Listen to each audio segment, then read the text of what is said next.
ஏன்னா இந்த மாதிரி ஒரு அடைமொழி கிடைக்கிறதுங்கிறது வந்து ரொம்ப ஒரு ஒரு முக்கியமான ஒரு விஷயம் சினிமாவை பொறுத்தளவில். ஸோ அந்த இன்ஃபினிட்டிங்கிறது என்றைக்குமே வந்து ஒரு முடிவில்லாமல் ஒரு ஒரு நல்ல ஒரு ஒரு உயரத்தை நோக்கி போயிட்டே இருக்கலாம். அதில் அடுத்ததாக விமல் அவர்களை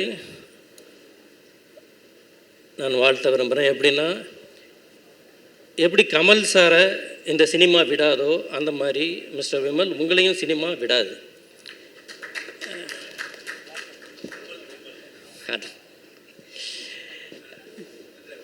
ஒரு எழில் 1300 வெள்ளிக்கிழமையை தாண்டி இன்றைக்கி நம்ம முன்னாடி நிற்கிறாரு. இந்த 1300 வெள்ளிக்கிழமைங்கிறது வந்து சாதாரணமான ஒரு விஷயம் கிடையாது. குறிப்பாக வந்து ஒரு டைரக்டர், ஒரு ஹீரோ, இவங்க எல்லாருக்குமே வந்து அந்த ஒவ்வொரு வெள்ளிக்கிழமையும் அவங்களுக்கு வந்து ஒரு செக் பாயிண்ட் மாதிரி. அவங்க படம் பண்ணுறாங்களோ பண்ணலையோ, பட் அந்த வெள்ளிக்கிழமை திடீர்னு ஒரு ஹீரோ எமர்ஜ் ஆவார், திடீர்னு ஒரு டைரக்டர் ஒரு எமர்ஜ் ஆவார்.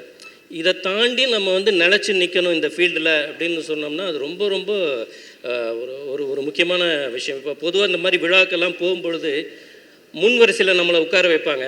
கொஞ்ச நேரத்தில் நம்ம 5வது வரிசையில் இருப்போம். நம்மளுக்கு முன்னாடி வந்து ஒரு 5 ரூபா போட்டுருவாங்க. அதுக்கப்புறம் அந்த 5 ரூபா போட்டாலும் எவ்ரி டைம் வந்து விழா அமைக்கிறவங்க என்ன பண்ணுவாங்கன்னா, அந்த உட்காந்துருக்கிறவங்கள சார் முன்னாடி வந்து உட்காருங்க, முன்னாடி வந்து உட்காருங்கன்னு சொல்லிட்டு முதல் வரிசைக்கு கொண்டு வருவாங்க. அந்த மாதிரி வெகு சில இயக்குநர்களுக்கு தான் அந்த இப்போ நம்ம செல்வமணி சார் இருக்கார், பேரரசு இருக்கார், எஸ்எஸ்சி சார் இருக்கிறாரு, உதயகுமார் சார் இருக்கிறாங்க. இவங்கள தான் வந்து அவங்க வந்து எந்த இடத்துல இருந்தாலும் வாங்க முன் வரிசைக்கு வாங்கன்னு கொண்டு வந்து உட்கார வைப்பாங்க. அந்தளவுக்கு வந்து அந்த லாஞ்சிவிட்டி வந்து ரொம்ப முக்கியம் சினிமாவில். அது வந்து எழில் அவர்களுக்கு வந்து கிடச்சிருக்கு. நம்ம சூப்பர் ஸ்டார் சொன்ன மாதிரி ஒரு கதை வேணால் தோக்கலாம், ஆனால் டைரக்டர் தோக்க மாட்டாருன்னு சொன்னார். அது வந்து ஒரு அருமையான ஒரு வார்த்தை. எழில் அவர்களுக்கும் எல்லா டைரக்டர்களுக்கும் ஒரு சின்ன தேக்க நிலை வரும். அதை தாண்டி அடுத்த ஒரு மைலேஜ் கொண்டு போகிறதுங்கிறது வந்து ரொம்ப ரொம்ப முக்கியம். அந்த வகையில் வந்து என்னுடைய அருமை நண்பர் எழில் வந்து ரொம்ப அழகாக இந்த 25ங்கிறது சொல்லும்போது கூட நான் என்ன சொல்கிறேன்னா, நான் உதவி இயக்குநர்களுக்கு வந்து நான் எப்போவுமே சொல்கிறது, நீங்கள் எவ்வளோ நாள் வேணாலும் டைம் எடுத்துக்கோங்க டைரக்டர் ஆகிறதுக்கு. நீங்கள் எப்போ டைரக்டர் ஆகிறீங்களோ, நீங்கள் 35 வயசில் ஆகலாம், 40 வயசில் ஆகலாம், பட் அன்னையிலேருந்து தான் உங்களுக்கு வந்து ஒரு வயசு வந்து சினிமா ஏஜ் வந்து உங்களுக்கு வந்து செட் ஆகும்.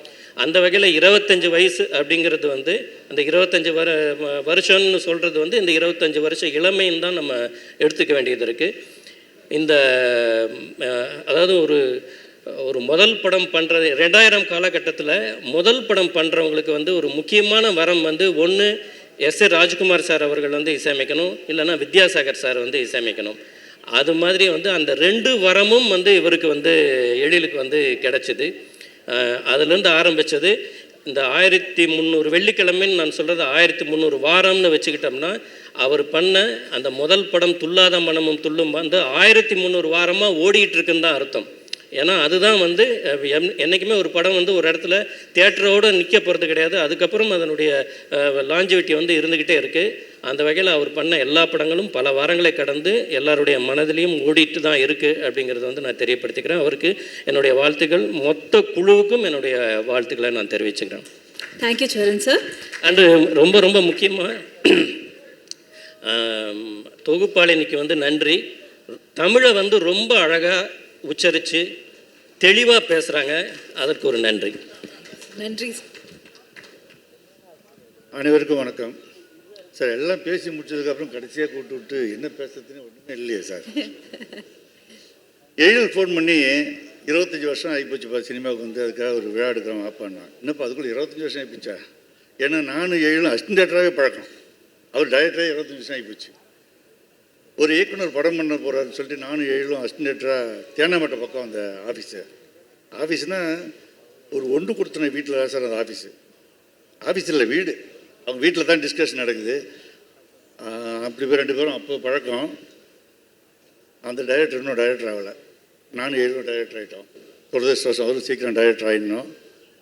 எழில் எப்போ படம்னு கேட்பேன் நான், யாருப்பா ப்ரொடியூசருன்னு கேட்பேன். என் ஃப்ரெண்ட்ஸ் தான்ப்பா ப்ரொடியூசர்னாப்புல. ஏன்னா எந்த ப்ரொடியூசர் படம் பண்ணாலும் அவர் ஃப்ரெண்ட் ஆகிடுவாப்புல. என்ன ப்ரொடியூசருக்கும் டைரக்டருக்கும் எப்பயுமே படம் பண்ணி முடிக்கிறதுக்குள்ளே ஒரு ரிஃப்ட் வந்துடும். ஆனால் எழிலுக்கு மட்டும் அப்படி இல்லை. எப்பயுமே ஒரு படம் பண்ணுற எல்லா ப்ரொடியூசர்ட்டையுமே ஃப்ரெண்டாகவே இருக்கிறாப்புலையா. அதனால் எப்போ கேட்டாலும் என் ஃப்ரெண்ட்ஸ் தான் ப்ரொடியூசர், ஃப்ரெண்ட்ஸ் தான் ப்ரொடியூசர்னு சொல்லிட்டு இருக்காப்புல. ஸோ இந்த ப்ரொடியூசரும் நல்ல ஃப்ரெண்டுன்னு நினைக்கிறேன். எயில் இன்னும் நிறைய நல்ல படங்கள் பண்ணணும். இந்த தேசிங் ராஜா 2 பெரிய வெற்றி அடையணும். அந்த சக்ஸஸ் மீட்டிங்கில் நம்ம கலந்துக்கணும். அப்போயாவது முதல்ல சீக்கிரம் கூப்பிடுங்க. வேறு ஏதாவது கண்டென்ட்டோட பேசிட்டு போயிடலாம். ஏன்னா எல்லாம் பேசி முடிச்சதுக்கப்புறம் பேசுறதுக்கு ஒன்றும் இல்லை. ரொம்ப நன்றி. 7 வாழ்த்துக்கள். நன்றி உதயசங்கர்.